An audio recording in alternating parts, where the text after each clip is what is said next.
तर देवाला धन्यवाद देते. मित्रांनो, नमस्कार, गुड मॉर्निंग. या सकाळच्या समयी तुमचं स्वागत आहे. बघा, उठले, प्रेयर केली आणि त्याच्यानंतर 8 वाजता आमचा हेल्थ क्लास असतो. त्या हेल्थ क्लासला मॅडम मला फोन करतात, त्याला हजर राहावंच लागतं. त्याच्या आतमध्ये जे 10 मिनटं बाकी होते ना, त्या 10 मिनिटामध्ये आपला व्हिडिओ बनवावं म्हटलं आणि नंतर पुढच्या कामाला लागावं. तर मित्रांनो, आपण चर्चा करणार आहोत आज घर. घर काय असतं, घर किती प्रकारचे असतात आणि त्या घरात काय काय असतं आपण ते बघणार आहोत. ते घर कशाने टिकतं, कशाने बांधलं जातं, ह्या सगळ्या विषयाचा आपण आज अभ्यास करणार आहोत. मित्रांनो, माझ्या बहिणींनो आणि भावांनो, शेवटपर्यंत व्हिडिओ बघा आणि खूप युजफुल होणार आहे तुमच्या जीवनामध्ये. तर सुरुवात करूया आपल्या व्हिडिओला.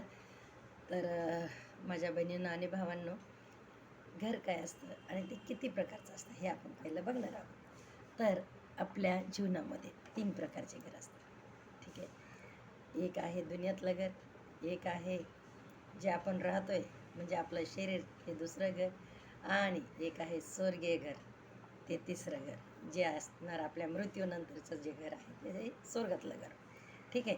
तर घराचे प्रकार आपण बघितले 3. बरं, आता हे घर कसं बनलं जातं, ओके, तर आपण ते बघणार आहोत. तर जेव्हा आपण जन्माला येतो मित्रांनो, तरी ह्या दुनियामध्ये एक राहण्यासाठी आपल्याला एक घर मिळतं, बरोबर आहे की नाही. जे आपल्या आईवडिलांनी बांधलेलं असतं, पूर्वजांनी बांधलेलं असतं, ते असतं आपल्या दुनियातलं घर, एक निवारा आपला, बरोबर आहे की नाही. नंतर म्हणजे आणि ज्या घरात आपण राहतो ना, ते म्हणजे आपलं हे शरीर, हे एक घर आहे मित्रांनो. तर हे दोन्हीही घरं टेम्पररी घर आहेत, ओके. पण त्या घरामध्ये आपण कसं राहतो आहे, त्या घरामध्ये आपण कसं चालतो आहे, समजदारीने चालतो आहे, बुद्धीने चालतो आहे, सत्यमार्गात चालतो आहे का लबाडीत चालतो आहे, चांगलं करतो आहे का दुष्टाई करतो आहे, ह्या सर्व गोष्टीवर डिपेंड आहे आपलं तिसरं घर. तर परमेश्वराला मी धन्यवाद देते मित्रांनो. घर हे कशाने बांधलं जातं, देवाच्या वचनात लिहिलं आहे की घर हे बुद्धीने बांधलं जातं आणि समजदारीने ते टिकतं.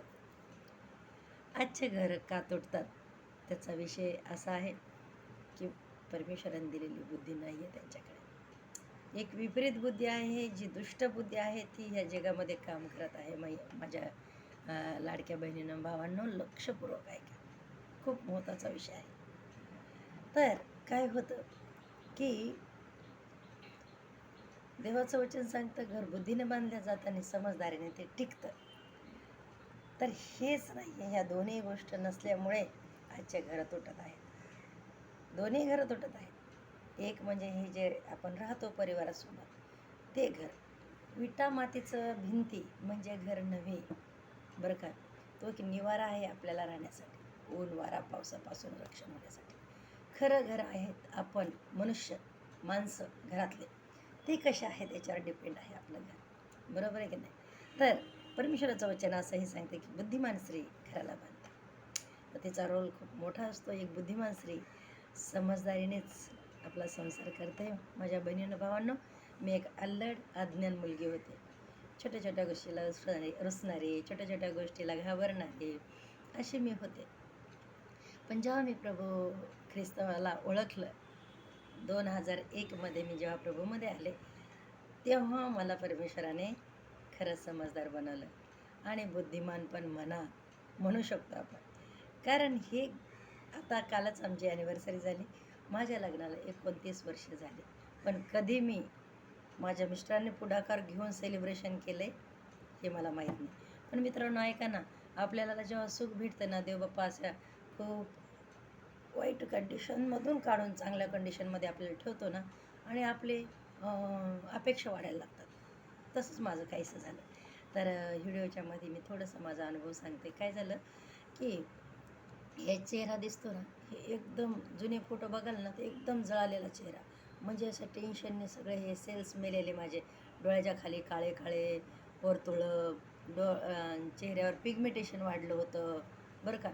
तर ते मला मध्येच मला हे हेल्थ क्लासमध्ये मार्गदर्शन झालं आणि कसं आपल्या शरीराला चांगलं ठेवलं पाहिजे, पाणी कसं पिलं पाहिजे, प्रकृती सांभाळणं गरजेचं आहे ना. कालच एक प्रार्थनेची विनंती आली बघा ग्रुपवरती, की एका सिस्टरचे किडनी आणि लिव्हरने काम करणं बंद केलं.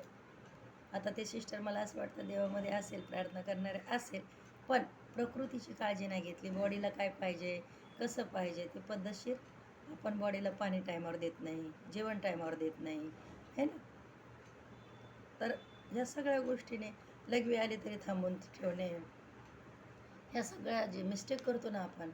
पाणी पिणं सगळ्यांना माहिती आहे, पण कशा प्रकारे पिलं पाहिजे, कधी पिलं पाहिजे, किती पिलं पाहिजे, ह्या सगळ्या गोष्टीची जाणकारी एखाद्या व्हिडिओमध्ये मी तुम्हाला देईल. ते पण मी शिक्षण घेतलेलं आहे. तर देवाला धन्यवाद देते. तर अशी विनंती आली की आता डॉक्टरांनी सोडलेलं आहे त्यांना, आता त्यांच्यासाठी प्रेयर करा, परमेश्वरच त्यांना वाचू शकतो. हालेलुया, धन्यवाद परमेश्वराला, स्तुती हो. हे असं जीवन आहे मित्रांनो, आपल्याला कधी काय रिपोर्ट येईल, कधी काय होईल माहिती नाही. जर आपण आनंदी आहोत, निरोगी आहोत, ही सर्वशक्तिमान परमेश्वराची खूप मोठी दया, खूप मोठी कृपा आहे. त्यामुळे हमेशा आपण धन्यवाद केला पाहिजे. एका मुलाला माझ्या मी व्हिडिओ दाखवत होते, त्याच्यामध्ये सुरुवातीला परमेश्वराची स्तुती हो हे ऐकलं नाही. मम्मी तुझं देवाचंच असतं गड्या, म्हणून मुलगा म्हणतो, म्हणजे बघितलंच नाही त्याने पुढचा व्हिडिओ. तर काय अज्ञान, माहिती नाही आपण धन्यवाद का देतोय. परमेश्वराची खूप मोठी दया आहे. आपण ह्या जगामध्ये निरोगी राहतोय, हसतोय. रडवणाऱ्या खूप गोष्टी आहेत मित्रांनो, खूप गोष्टी. तुम्हाला सांगू तर काही विचार आपल्याला घेरतात ना, तेव्हा निराशा यायला लागते. आता माझंच बघा ना, 25 वर्ष प्रभूमध्ये झाले, समजदारीने संसार केला आहे, बुद्धीनं राहिले. हां, कधी बड्डे नाही केला, कोई बात नाही, समजदारीनेच खुशी मानली. ॲनिव्हर्सरीला काही गिफ्ट नाही आणली कधी, जिंदगीत एकच गिफ्ट दिली, एक अंगठी माझ्या मिस्टरांनी, धन्यवाद. मी बदनामी करत नाही, पण नाही त्यांना इंटरेस्ट, नाही इतरांसारखा रोमॅन्टिकपणा, नाही त्यांना सेलिब्रेशन आवडत, जास्त टाईम घातलेला आवडत नाही, तर कोई बात नाही. तर मी माझ्या स्वतःला समजदार देवाने बनण्यासाठी कृपा दिली. थोडी नाराजी आली माझ्यामध्ये, पण काय झालं की आता बड्डेला आपण नटून खटून बसतोय, कपडे घालून बसतोय, आपल्याला अपेक्षा असते की बाबा घरातले लोक आता केक आणणार आहेत, आहे ना, आणि सेलिब्रेशन करते. पण उशीर होतं 10 वाजता दारी दुकानं बंद व्हायलेत, कोण आणतं केक, कोण आणतं केक. तर आपण तर काय म्हणू शकत नाही, आपला स्वतःचा बड्डे असतो, आपण म्हणू का की नाही माझ्यासाठी चांगला केक आणा, आहे ना, स्पेशल आणा, असं नाही म्हणू शकत ना. आता ह्या वयामध्ये कसं म्हणणार, नाही का. चुपचाप वाट बघत बघत बघत आता समजदारीने म्हटलं नाही नाही नको, सेलिब्रेशनच नाही करायचं, जाऊ दे, राहू द्या, नको नको नको नको बेटा, नको आणू. मिस्टर पण थकून आलेले. उल्हास पाहिजे हो, उत्साह आतूनच पाहिजे. जर आतूनच उल्हास नाही तर त्या लोकांवर रुसून फुगून संसाराचं वाटोळं करून घेणं आहे. माझ्या बहिणींनो, तुम्ही जर माझा व्हिडिओ ऐकत असाल तर माझी कंडिशन, झालेली कंडिशन सांगू का.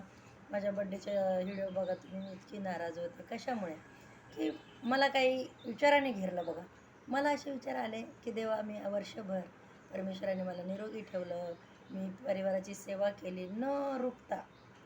पाण्यापासून मी काळजी करते माझ्या परिवाराची. कोणी कोणी पाणी पिले, कधी पिले, तुम्ही पाणी घ्या, हे घ्या, ते घ्या. काही झिटक्या देतात, म्हणतात काय मम्मी तू पाण्याच्याच मागं लागते, काय मम्मी. मी आणू हातामध्ये देते, का की आरोग्य चांगलं राहावं आपल्या परिवाराचं, बरोबर आहे की नाही. तर मला अशी अपेक्षा वाटली की मी इतरांच्या बड्डेला धावपळ करते, केक आणते, गिफ्ट आणायची मला लय सवय, म्हणजे सरप्राईज द्यायची. कोणीतरी खुश झालं की बरं वाटतं की नाही, आपले मुलं, आपला पती, आहे ना. तर थोडीशी अपेक्षेनं आपल्याला दुःख होते. खरोखर धन्यवाद देवाला. जे काही कराल ना पूर्ण मनाने करा, अपेक्षाच ठेवू नका. अपेक्षा ठेवली की तुमचं दुःख ठरलेलं आहे, घमंड केलं की तुमचा अपमान ठरलेला आहे. अशा प्रकारे मित्रांनो, खूप चांगला युजफुल माझा हे आहे, व्हिडिओ आहे, नक्की बघा. मनसोक्त गप्पा करत आहे तुमच्यासोबत. तर 2 दिवस काय झालं की हॅपीनेस दिला होता ना देवाने, नवीन वर्ष दिलं आहे ना, ॲनिव्हर्सरीचं सुद्धा. एवढं संसारामध्ये काय काय झटके हटके असतात तुम्हाला माहीत आहे, काय रुसवे फुगवे असतात, काही गोष्टी अशा असतात मनाच्या विरुद्ध होतात, तरीही आपण सहन करून पुढे चालतो. तर परमेश्वराला धन्यवाद. तर हे बुद्धीने आणि समजदारीने जे घर माझं स्थिर झालेलं आहे आणि देवाने वाचवलेलं आहे. चला, मला टाईम झाला आहे आता, पुढचा व्हिडिओ मी परत बनेल.